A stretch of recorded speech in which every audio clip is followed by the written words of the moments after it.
সুপ্রিয় দর্শক, আসসালামু আলাইকুম। সবাইকে আমন্ত্রণ জানাচ্ছি এনজেএল হসপিটাল হেলথ টক আয়োজিত স্বাস্থ্য কথার আজকের পর্বে। সাথে রয়েছে আমি ডক্টর শাবনাজ আফরিন। দর্শক, আজকে আমরা কথা বলবো টনসিল ফুলে গেলে করণীয় বিষয়গুলো। টনসিল আমাদের শরীরের কিন্তু অত্যন্ত একটি গুরুত্বপূর্ণ অংশ। এটি বিভিন্ন রোগ জীবাণুর সংক্রমণ থেকে আমাদেরকে সুরক্ষা দেয়। টনসিল ফুলে গেলে অনেক সময় কিন্তু গলা ব্যথা, জ্বর, খাবার গিলতে কষ্ট হওয়া থেকে শুরু করে বিভিন্ন ধরনের লক্ষণ দেখা দিতে পারে। এই বিষয়ে আমরা আরো বিস্তারিত আলোচনা করব। বিস্তারিত আলোচনা করার জন্য আমাদের সাথে রয়েছেন ডাক্তার নুরুল হুদা নাইম, নাক কান গলা ও হেডনেক বিশেষজ্ঞ লেজার সার্জন। তিনি Sylhet MAG Osmani medical college ও হাসপাতালে ইএনটি বিভাগের বিভাগীয় প্রধান। স্যার, আপনাকে আমন্ত্রণ জানাচ্ছি আমাদের আজকের অনুষ্ঠানে। ধন্যবাদ আপনাকে। সুপ্রিয় দর্শক, আপনাদেরকে ধন্যবাদ। এনজেএল হেলথ টকে আজকের পর্বে আমরা অনেক গুরুত্বপূর্ণ তথ্য নিয়ে কথা বলবো। আপনারা আমাদের সাথে থাকুন। স্যার, আমরা প্রায় সবাই টনসিল কথাটি কিন্তু প্রায়শই শুনে থাকি। তো স্যার, প্রথমে আগে টনসিল কি, এই বিষয়টি যদি একটু বুঝিয়ে বলতেন।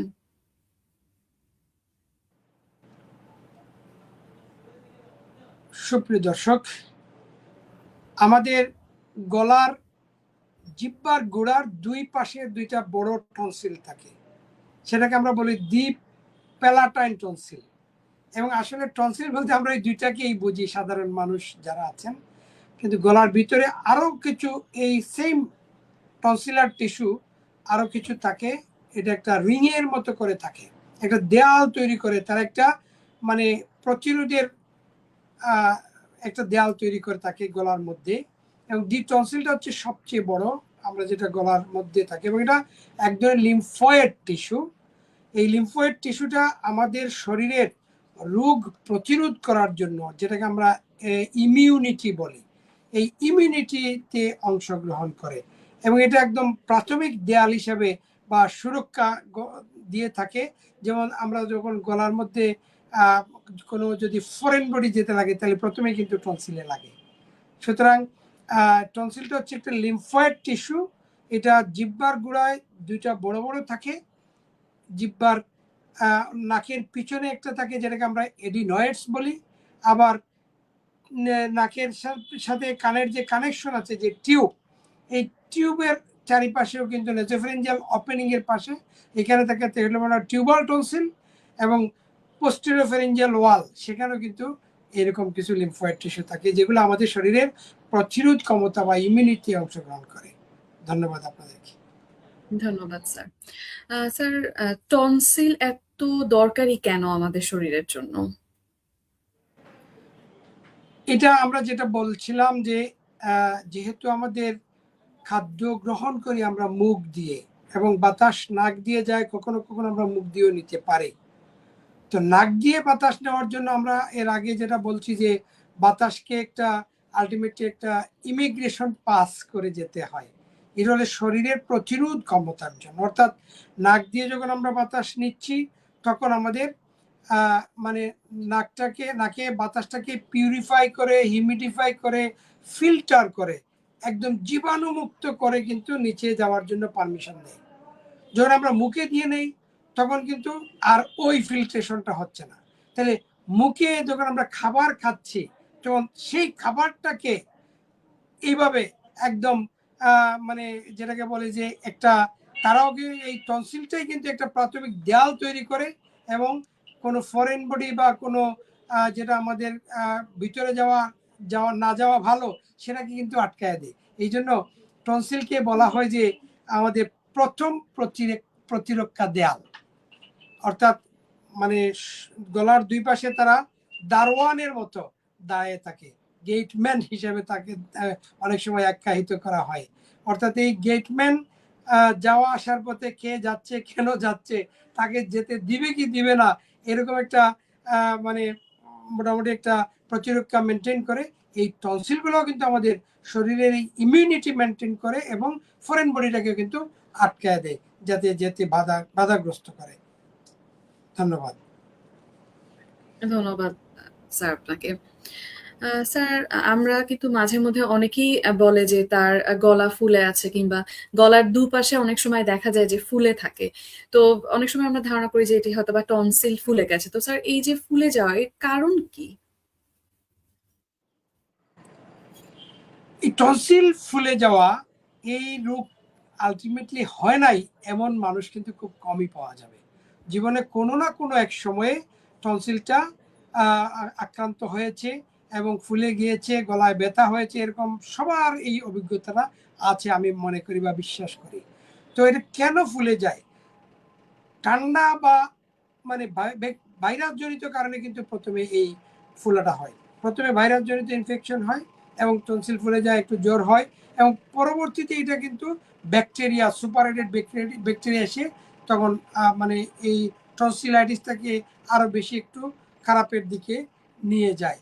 এবং এই ফুলে যাওয়ার কারণে আমাদের গলায় ব্যথা হয়, জ্বর হয় এবং আমরা খেতে গেলে কিছুটা কষ্ট পাই এবং অনেক সময় দৈনন্দিন কাজেও কিন্তু বাধা হয়। যেমন স্কুল গোয়িং বাচ্চা যারা আছেন তাদের ক্ষেত্রে কিন্তু তারা অনেক সময় স্কুলে যেতে পারেন না এবং এই রিপিটেড ইনফেকশনের ফলে কিন্তু আমাদের ইমিউনিটি আর কমতে থাকে।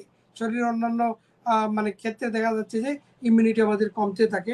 সুতরাং এই দূষিত পরিবেশ, ঠান্ডা, সেটা ঠান্ডা আবহাওয়া হইতে পারে, আবার আমরা ঠান্ডা আইসক্রিম বা কোল্ড ড্রিঙ্কস এগুলা খেলেও কিন্তু ভাইরাস টনসিলটাকে আক্রান্ত করতে পারে। তাহলে আমরা যেটা বুঝলাম যে প্রথম আক্রমণটা ভাইরাসে হয়, তারপরে ব্যাকটেরিয়া, এবং এখানে যে ব্যাকটেরিয়াটা সবচেয়ে বেশি দায়ী সেটা হচ্ছে group A beta haemolytic streptococcus. এবং এই জন্য এই গলার টনসিল যখন ফুলে যায়, গলায় ব্যথা হয়, খাইতে কষ্ট হয়, জ্বর হয়, তখন এটাকে কিন্তু সংক্ষেপে আমরা স্ট্রেপ থ্রট বলি। স্ট্রেপ থ্রট অর্থাৎ যে ব্যাকটেরিয়া আছে তার নাম অনুসারে আমরা এটাকে এই ইনফেকশনটাকে বলে থাকি। ধন্যবাদ আপনাকে। ধন্যবাদ স্যার আপনাকে।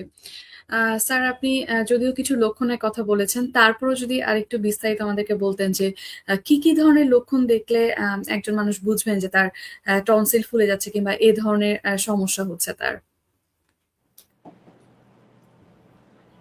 এই লক্ষণগুলোর মধ্যে আমরা যেটা দেখতে পাই, প্রথমে কিন্তু গলা ব্যথা হবে, হা করলে দেখা যাবে টনসিলের উপর কিছুটা সাদা সাদা পাস হয়েছে, কিছুটা পাস হয়েছে এবং গিলতে বা খাবার গিলতে কষ্ট হবে। আরেকটা হচ্ছে যে জ্বর তো থাকবেই সাথে, এবং কোনো কোনো সময় মুখে কিন্তু দুর্গন্ধ হইতে পারে। তো সব মিলিয়ে, এবং সবচেয়ে মানে শিশুদের ক্ষেত্রে যেটা সবচেয়ে বড় হয় সেটা হচ্ছে খাবারের প্রতি অনীহা। কারণ খাবারটা যে পথে যাবে সেখানেই কিন্তু তার একটা ব্যথা। সুতরাং এই ক্ষেত্রে শিশু খাবারে অনেক অনীহা ফিল করবে। তাহলে টনসিলাইটিসে কিন্তু জ্বর বেশি হয়, অর্থাৎ 101, 2, 3 ডিগ্রি 4 ডিগ্রি পর্যন্ত জ্বর হইতে থাকে। তো এরকম যখন হবে, গলা ব্যথার সাথে খাইতে কষ্ট, মানে জ্বর হবে, তখন কিন্তু বুঝতে হবে যে এটা আপনার টনসিলাইটিস হয়েছে। এবং এই টনসিলাইটিস মানে হলে পরবর্তীতে কি করবেন আমরা পরে আসছি। ধন্যবাদ আপনাকে। ধন্যবাদ স্যার আপনাকে। স্যার, অনেক সময় দেখা যায় যে আহ, এই যে টনসিল যে ফুলে যাওয়া, এই লক্ষণটি কিন্তু আমরা বাচ্চাদের ক্ষেত্রে বেশি দেখা যায়। যেমন বড়দের হলে আমরা হয়তো বা জিনিসটা বলতে পারি যে আমার সমস্যা হচ্ছে, অনেক সময় বাচ্চারা কিন্তু সেটি বলতে পারে না। তো বাচ্চাদের ক্ষেত্রে এটি এত গুরুত্বপূর্ণ কেন?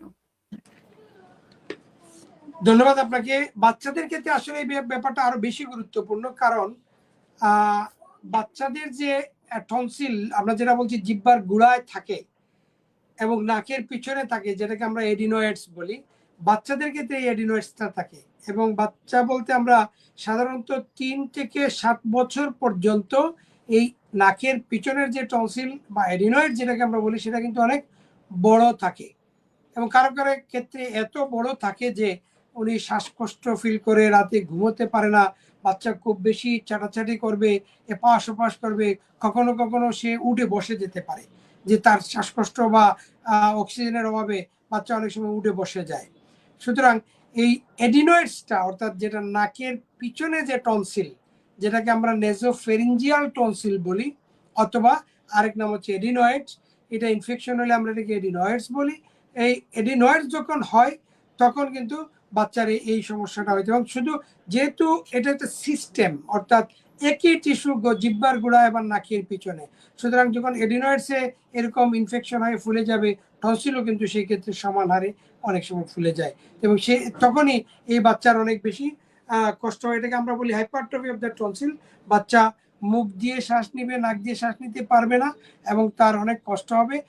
এই ক্ষেত্রে কিছু মানে সাইন আমরা দেখতে পাই, যেমন যে সমস্ত বাচ্চাদের এরকম গ্রেড 3-4 অ্যাডিনয়েডস আছে, অর্থাৎ পুরা নেজোফেঞ্জিয়াল স্পেসটা অকুপাই করে ফেলেছে, এরকম ক্ষেত্রে সে যখন শ্বাস নেয় তখন মানে স্নোরিং হয়, অর্থাৎ ঘুমের মধ্যে নাক ডাকা যেটাকে আমরা বলি বা গলা ডাকা, এইটা হয়। এবং বাতাস যখন অনেক সজোরে সে গলার মধ্য দিয়ে ছাড়ে, তখন এই বাতাসের চাপে অনেক সময় এরকম যখন করা হয়, তখন যে আমাদের যে তালুটা কিন্তু বাচ্চাদের, এরকম বাচ্চাদের ক্ষেত্রে অনেক উপরে উঠে যায়, তালু উপরে উঠে যায়। এখানে জায়গাটা মানে উপরের বা নিচের যে দাঁত আমাদের আছে, দাঁতগুলো তখন এবড়ো তেবড়ো হয়ে লাগে এবং উপরের দাঁতগুলো একটু সামনের দিকে প্রট্রুটেড হয়ে যায়, অর্থাৎ বাতাসের চাপে।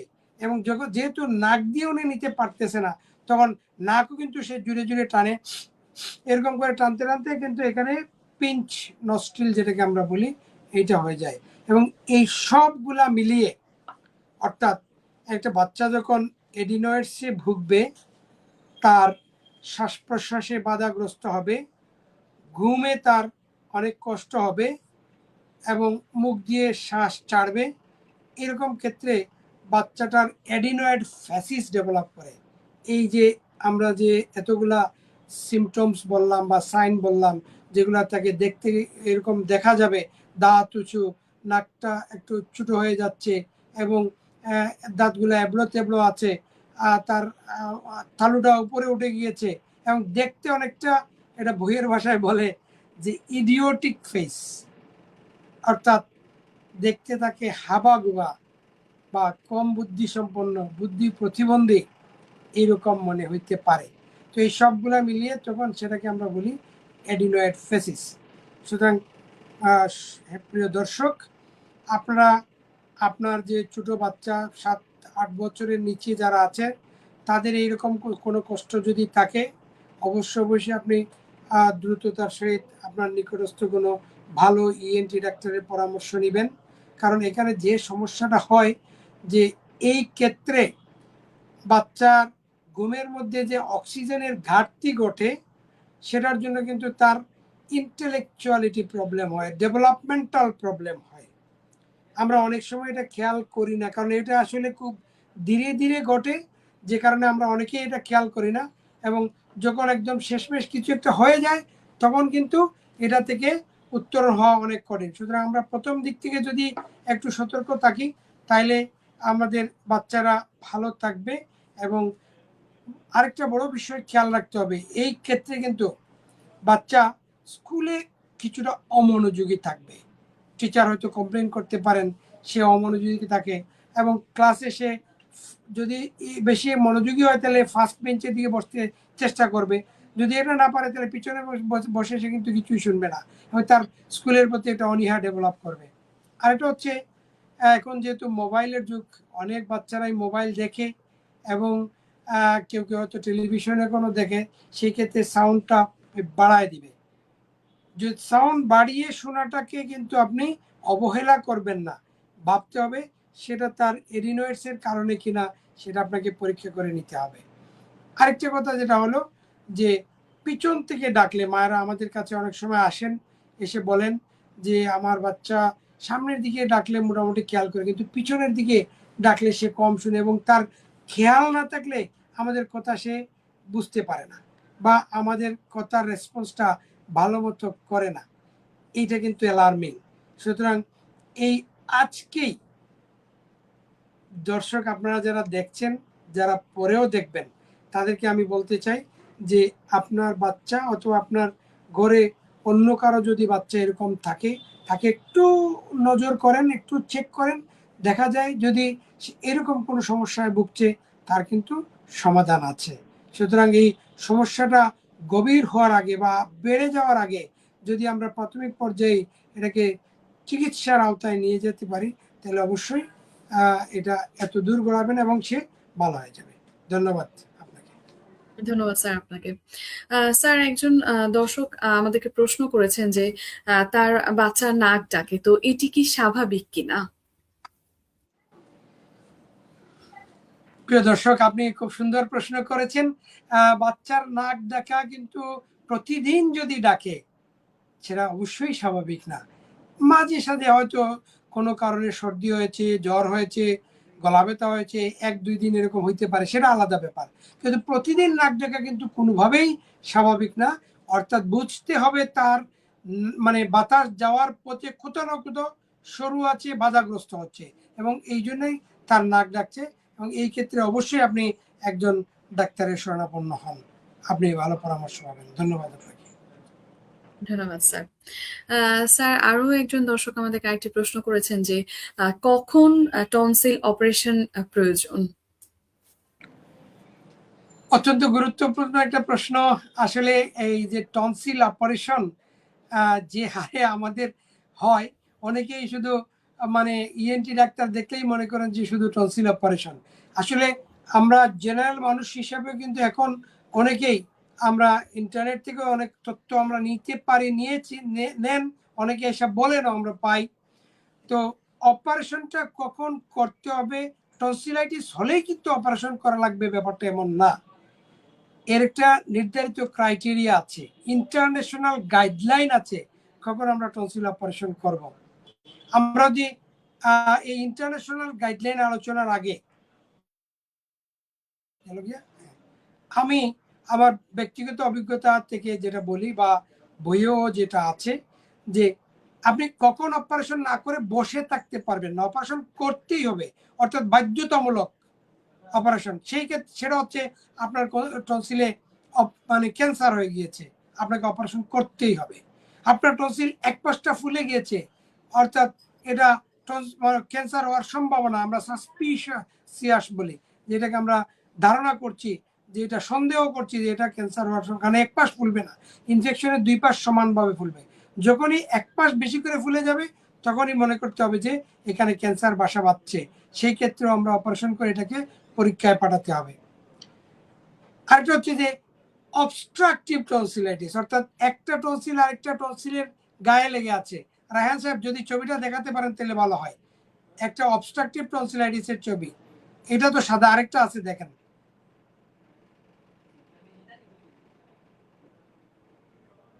হ্যাঁ একটা, এই যে একটা আরেকটার সাথে কিন্তু একদম, এটাকে কিসিং টনসিল বলি আমরা, অর্থাৎ একজন আরেকজনের সাথে একদম লেগে গিয়েছে, এত পরিমাণ বড়, এটাকে আমরা বলি গ্রেড 4, অর্থাৎ হোল স্পেস অকুপাই করে ফেলেছে।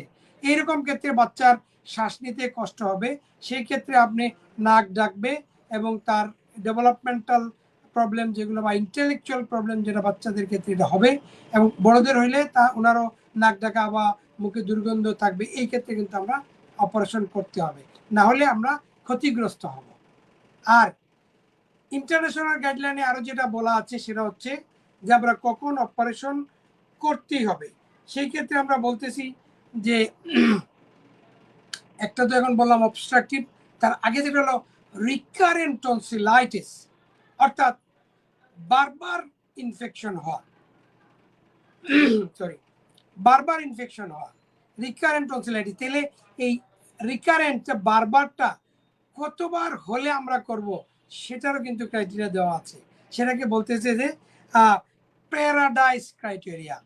প্যারাডাইস ক্রাইটেরিয়া অর্থাৎ 1 বছরে 7 বার যদি হয়ে যায়, 2 বছরে পরপর 2 বছরে 5 বার করে যদি হয়, পরপর 3 বছরে যদি 3 বার করে হয়, অর্থাৎ এরকম ইনফেকশন যদি থাকে এটা ডকুমেন্টেড থাকা লাগবে, অর্থাৎ তা ওনার হয়েছে, উনি হাসপাতালে গিয়েছেন, উনি চিকিৎসা নিয়েছেন, এইরকম ডকুমেন্টেড রিকারেন্ট টনসিলাইটিস, অর্থাৎ বছরে 7 বার, 5 বার করে 2 বছর পরপর, 3 বার করে পরপর 3 বছর, এইরকম যদি হয় তখন আমরা কিন্তু অপারেশনের কথা বলি।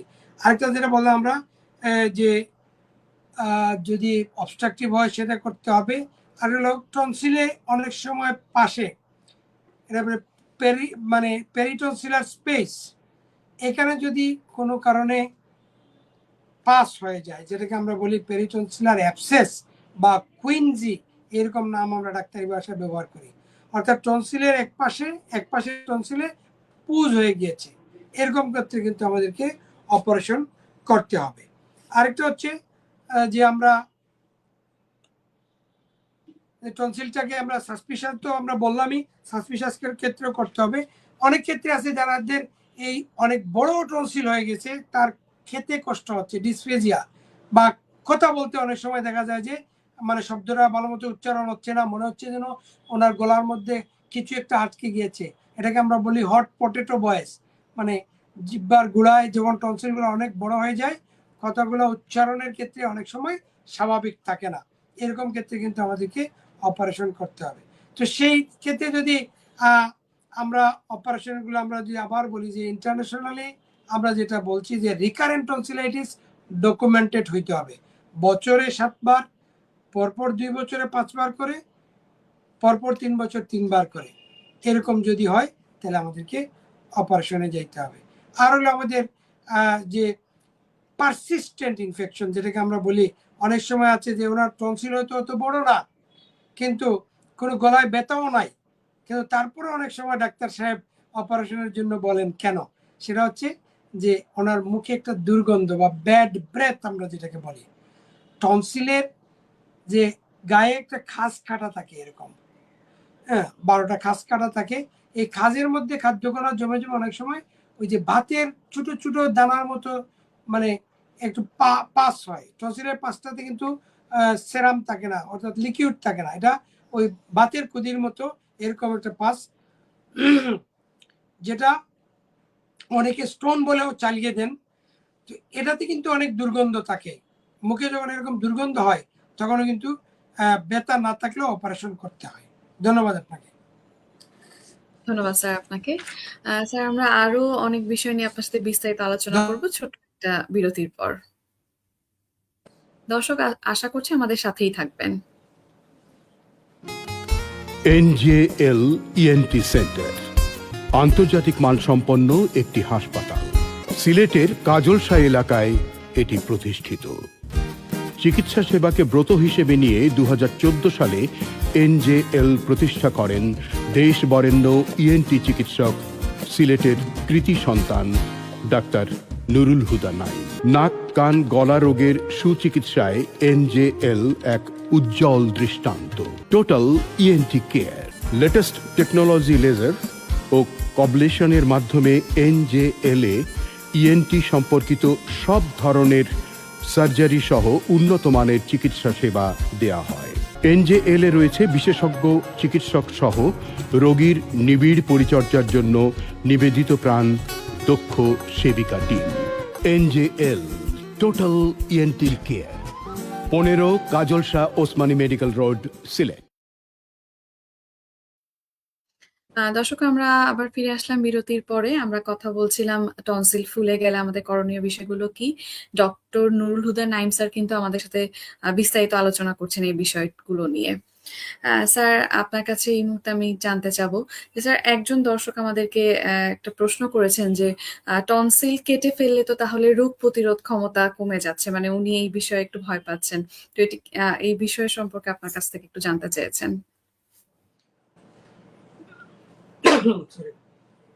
ধন্যবাদ দর্শক, অত্যন্ত গুরুত্বপূর্ণ একটা প্রশ্ন করেছেন। যেহেতু আমরা বলছি টনসিল একটা লিম্ফয়েড টিস্যু, এটা আমাদের শরীরের রোগ প্রতিরোধ ক্ষমতা বা ইমিউনিটিতে অংশগ্রহণ করে, এবং তাকে যদি আমরা কেটে সরিয়ে দেই তাহলে সেই ক্ষেত্রে ইমিউনিটির কি হবে। ধন্যবাদ দর্শক। আমরা এই টনসিলটাকে কখন অপারেশন করব, অর্থাৎ যখন সে আমার লাভের চেয়ে ক্ষতি করে ফেলছে বেশি শরীরের, তখন কিন্তু আমরা তাকে অপারেশন করে ফেলে দিব। অর্থাৎ এখানে রিস্ক বেনিফিট রেশিও বলে একটা কথা আছে, অর্থাৎ আমরা তাকে রেখে আমাদের কিন্তু ক্ষতি বেশি হচ্ছে, সেই ক্ষেত্রে আমরা তাকে অপারেশন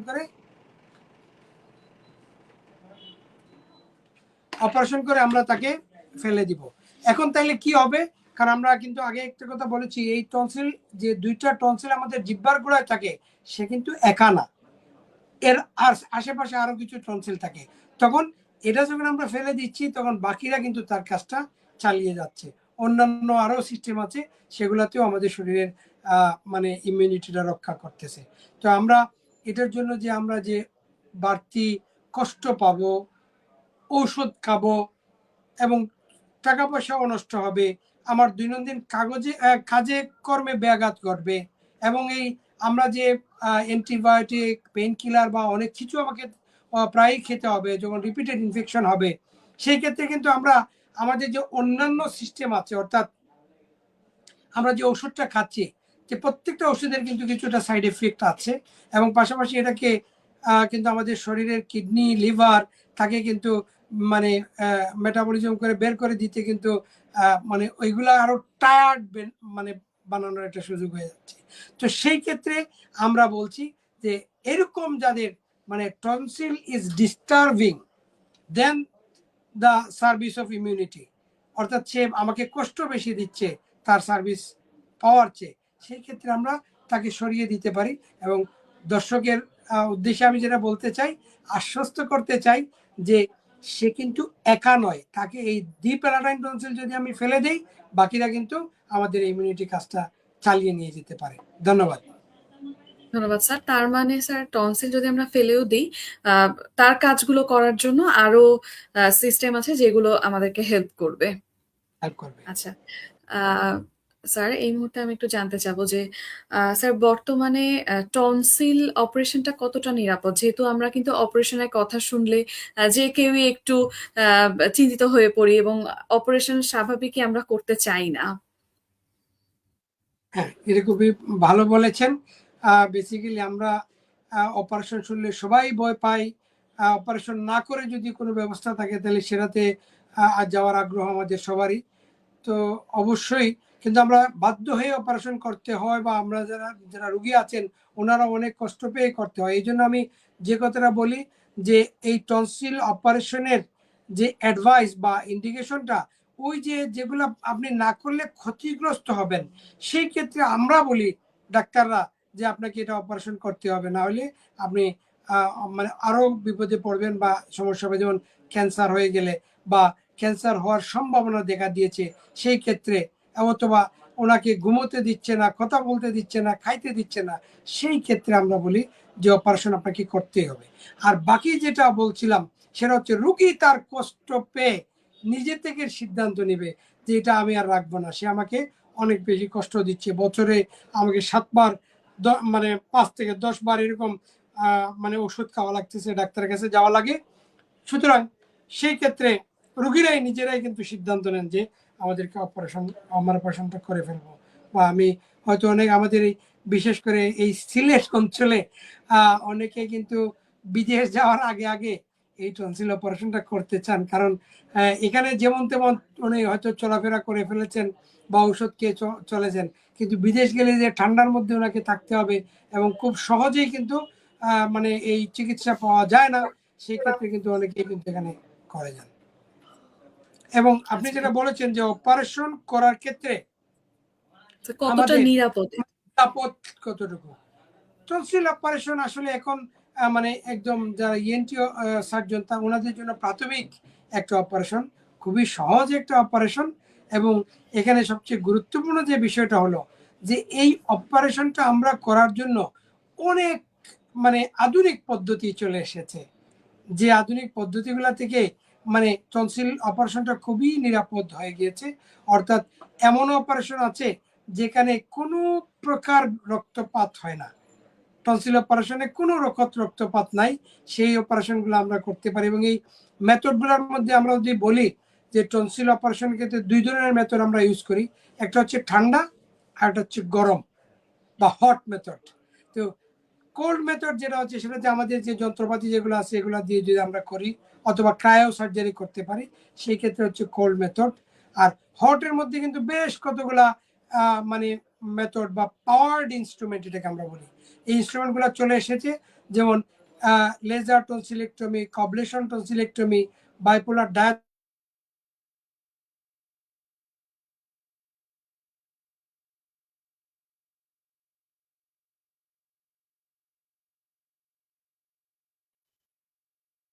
দর্শক, আমরা কিন্তু কথা বলছিলাম যে টনসিল ফুলে গেলে আমরা করণীয় কি কি বিষয়। ডক্টর নুরুল হুদা নাইম স্যার কিন্তু আমাদেরকে বলছেন যে টনসিল কেন হয় এবং টনসিল ফুলে গেলে আমাদের করণীয় কি। এবং অনেক সময় দেখা যায় যে টনসিল ফেলে দিতে হয়, তো সেই সময় কিন্তু দর্শকদের একটাই প্রশ্ন থাকে যে হয়তোবা এটি ফেলে দিলে তাহলে তখন আমার রোগ প্রতিরোধ ক্ষমতা কিভাবে হবে। তো স্যার কিন্তু আমাদেরকে এটিও বলেছেন যে মানে এটি ফেলে দিলে কিন্তু আরো বিভিন্ন সিস্টেম আছে যেগুলো আমাদের রোগ প্রতিরোধ ক্ষমতা বাড়াতে সাহায্য করবে কিংবা রোগ প্রতিরোধ করে। তো স্যার স্যার কিন্তু আমাদেরকে এইসব বিষয় নিয়ে খুব গুরুত্বপূর্ণ তথ্য দিচ্ছেন। আর এমনি হচ্ছে টনসিলের কি কি লক্ষণ হতে পারে সেটিও কিন্তু স্যার বললেন যে আহ, গলা ব্যথা হতে পারে অনেক সময়, ঢোক গিলতে কষ্ট হতে পারে। স্যার কিন্তু আমাদেরকে এই তথ্যগুলো দিচ্ছিলেন। স্যার হয়তোবা একটু সমস্যা হয়েছে, আমরা কথা বলছিলাম টনসিল হলে করণীয় বিষয়গুলো নিয়ে। আমরা আমরা আমরা নেট প্রবলেমে ভুগেছিলাম। ঠিক আছে, আমরা যেটা বলছিলাম যে আমরা হট মেথড বা ডিফারেন্ট টাইপস অফ টনসিলেক্টমি যেটাকে আমরা বলি, যে আমরা লেজার দিয়ে করতে পারি, কবলেশন দিয়ে করতে পারি, আমরা রেডিও ফ্রিকোয়েন্সি দিয়ে করতে পারি, বাইপোলার ডায়াথার্মি দিয়ে করতে পারি, হারমোনিক স্কালপেল একটা আছে সেটা দিয়ে করতে পারি। অর্থাৎ এগুলা একটার চেয়ে আরেকটা অন্য একটু পদ্ধতিগতভাবে অন্যরকম, এবং এখানে যেহেতু একটু তাপমাত্রাও উৎপন্ন হয়, সেখানে বিজ্ঞানীরা সবচেয়ে কম তাপমাত্রা উৎপন্ন করে কিভাবে করা যায়, সারাউন্ডিং টিস্যুটাকে ড্যামেজ না করে, এই এই এই পদ্ধতিগুলো একটার পর একটা আবিষ্কার হচ্ছে। এবং এখন বর্তমানে সবচেয়ে ভালো যেটা হচ্ছে যে কোনো রক্তপাত হয় না, কবলেশন টনসিলেক্টমি।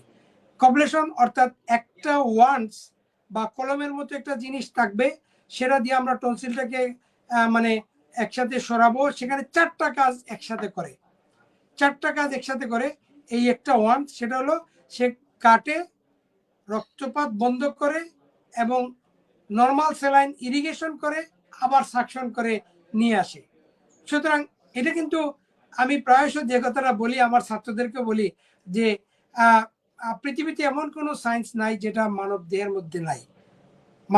মধ্যে নাই। এমন কোনো সায়েন্স আবিষ্কার হয়নি, কখনো ভবিষ্যতে হবে না। এই যে একই কাজ, মানে একই মানে অর্গান বা একটা মানে ওয়ান্স একসাথে চারটা কাজ করে, কিন্তু আমাদের মুখেই কিন্তু এটা আছে। কারণ আমরা মুখে সাকশন দিতে পারি, মুখ দিয়ে আবার আমরা পানি বাইরে ফেলে দিয়ে এটাকে ইরিগেশন করতে পারি, আবার মানে আমরা দাঁত দিয়ে কাটতে পারি, আবার টিউবের মতো একটা মানে কোনো যন্ত্র দিয়ে তাকে আমরা দাঁত দিয়ে এটাকে মানে চেপটা করে বন্ধ করে দিতে পারি।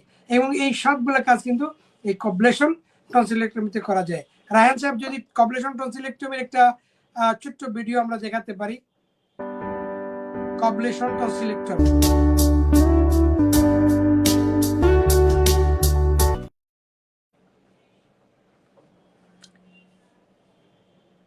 এই অপারেশনে কিন্তু একদম রক্তপাত হয় না, এবং যেহেতু নর্মাল স্যালাইন ইরিগেশন হয়, অর্থাৎ মানে পানিটা দিতে থাকে, তখন বাইরে অর্থাৎ আশেপাশের টিস্যুগুলা কিন্তু খুব কম ড্যামেজ হয়, এবং এই ক্ষেত্রে মিনিমাম পেইন থাকে এবং হিলিং টাইমটাও ভালো থাকে। কারণ প্রেসাইজলি একদম আমরা মানে এই যে তার প্ল্যান অনুযায়ী আমরা ডিসেকশন করতে পারি। সুতরাং এই মানে টনসিল অপারেশন নিয়ে এখন আর ভয়ের কারণ নেই। যখন আপনার কোনো অপারেশন করাই লাগবে, এরকম অবস্থা যখন দাঁড়াবে যে আপনাকে অপারেশন করতে হবে, সেই ক্ষেত্রে অবশ্যই আপনি নির্দ্বিধায় অপারেশনটা করতে পারবেন ভালো কোনো ইএনটি সার্জনের কাছে। টনসিল অপারেশন একদম নিরাপদ, যদিও এখনো গোল্ড স্ট্যান্ডার্ড বলা হয়, মানে কোল্ড মানে স্টিল মেথড যেটা, সেটাকে কিন্তু গোল্ড স্ট্যান্ডার্ড বলা হয়। সুতরাং যে মেথডেই আপনি করেন না কেন কোনো অসুবিধা নেই, টনসিল অপারেশনটা নিরাপদ। এবং টনসিলের অপারেশনের পরে কিছু সতর্কতা অবলম্বন করতে হবে, আমরা পরে বলবো ইনশাল্লাহ। ধন্যবাদ আপনাকে। ধন্যবাদ স্যার। স্যার, সবসময় তো হয়তো বা দেখা যায় যে আমরা বিশেষজ্ঞ চিকিৎসকের কাছে সহজেই যাই না, তো এরকম ধরনের যদি সমস্যা হয় তাহলে আমরা ঘরে প্রাথমিকভাবে কি করতে পারি? এইটা খুবই গুরুত্বপূর্ণ, এবং এটা আমার মনে হয় যে একটা প্রাইম একটা প্রশ্ন আপনি করেছেন প্রিয় দর্শক। আমরা সবাই যদি একটু মনোযোগ দেই যে আমাদের গলা ব্যথা হইলেই তো আমরা ডাক্তারের কাছে যেতে পারবো না বা যাবো না অনেক সময়। তো আমরা এখানেও কিন্তু একটা মানে নিয়ম আছে, অর্থাৎ আমরা 3 দিন পর্যন্ত কিন্তু ওয়েট করতে পারি যে আমার গলা ব্যথাটা আমাদের ঘরোয়া পদ্ধতিতে কমতেছে কিনা। এই ঘরোয়া পদ্ধতিটা কি, অর্থাৎ আপনার কোনো কারণে ঠান্ডা লাগার কারণে, ভাইরাস জনিত কারণে আপনার গলা ব্যথা হয়েছে, টনসিলটা ফুলে গিয়েছে, খাবারের ক্ষেত্রে কষ্ট হচ্ছে, সেই ক্ষেত্রে আমরা যেটা মানে ঘরে করতে পারি সেটা হলো আমরা কুসুম গরম লবণ পানি দিয়ে একটা গড়গড়া করতে পারি, এবং এই গড়গড়াটা খুবই উপকারী, অর্থাৎ গলাটাকে সুদিং করার জন্য এবং একটু মানে পেইন কমে যাওয়ার জন্য এই মানে গড়গড়া বা গার্গেল যেটাকে আমরা বলি, এটা খুবই উপকারী। আমরা একটু কুসুম গরম পানি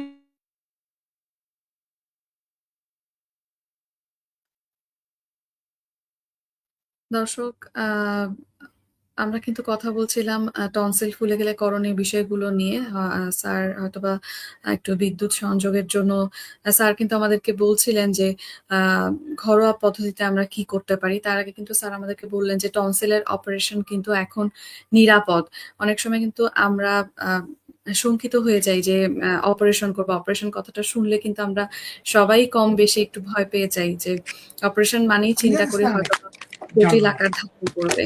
তো দর্শক কিন্তু আমাদেরকে বলেছেন যে এটি খুব জটিল আকার ধারণ করে না, টনসিলের অপারেশন এখন নিরাপদ, এবং বিভিন্ন ধরনের পদ্ধতির কথাও কিন্তু স্যার আমাদেরকে বলেছেন যে কি কি পদ্ধতিতে আসলে টনসিল অপারেশন করা যায়।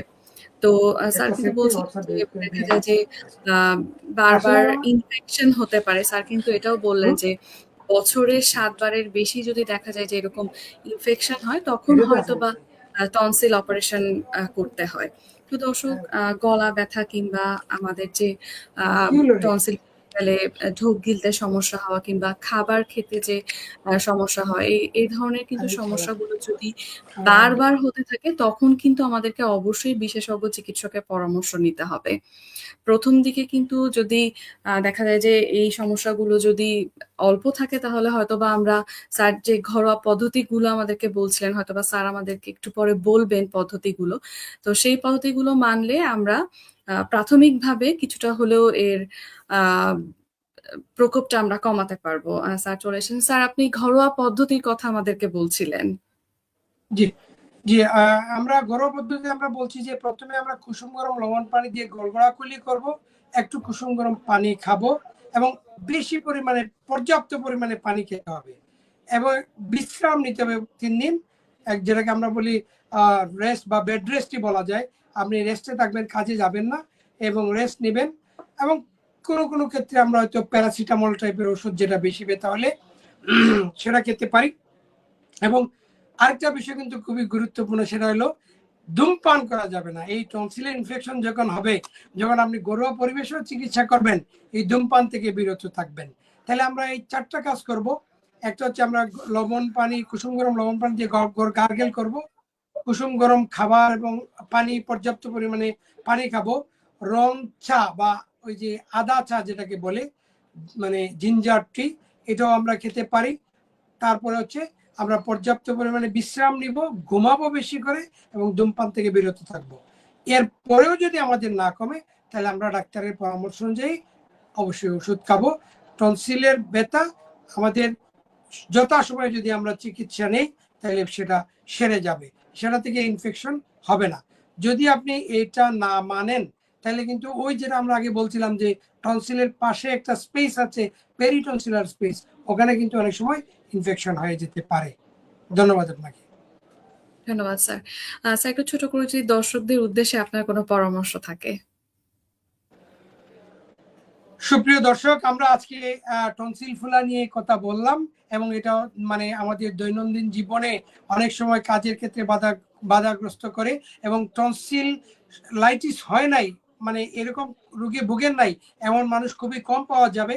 তো যাদের এই সমস্যাটা বেশি, অর্থাৎ রিপিটেডলি হয়, তারা সতর্ক থাকবেন, এবং যে ঘরোয়া পদ্ধতি আমরা বললাম সেগুলা আপনি কিন্তু টনসিলের আক্রমণ না করলেও এটা কিন্তু করলে কোনো ক্ষতি নাই।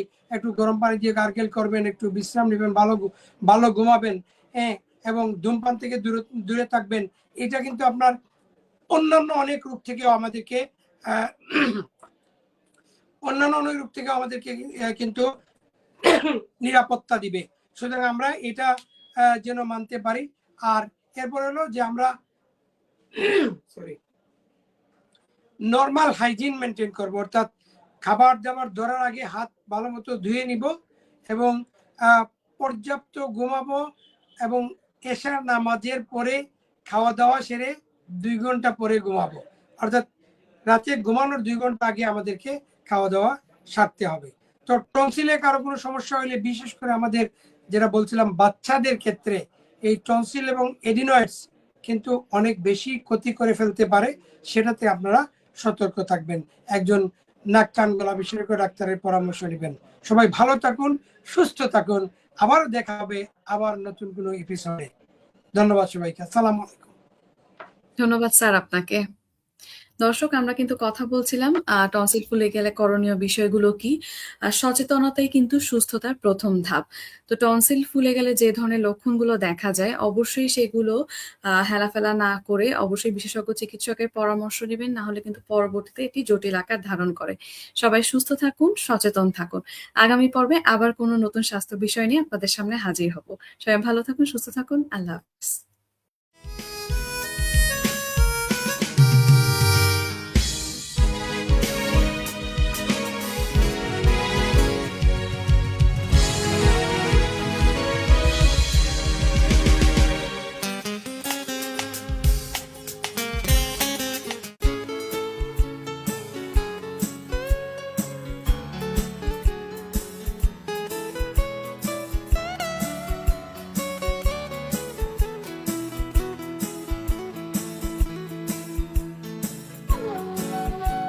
NJL total ENT care, 15 Kajal Shah Osmani medical road, Sylhet. Phone 0176 722 8844।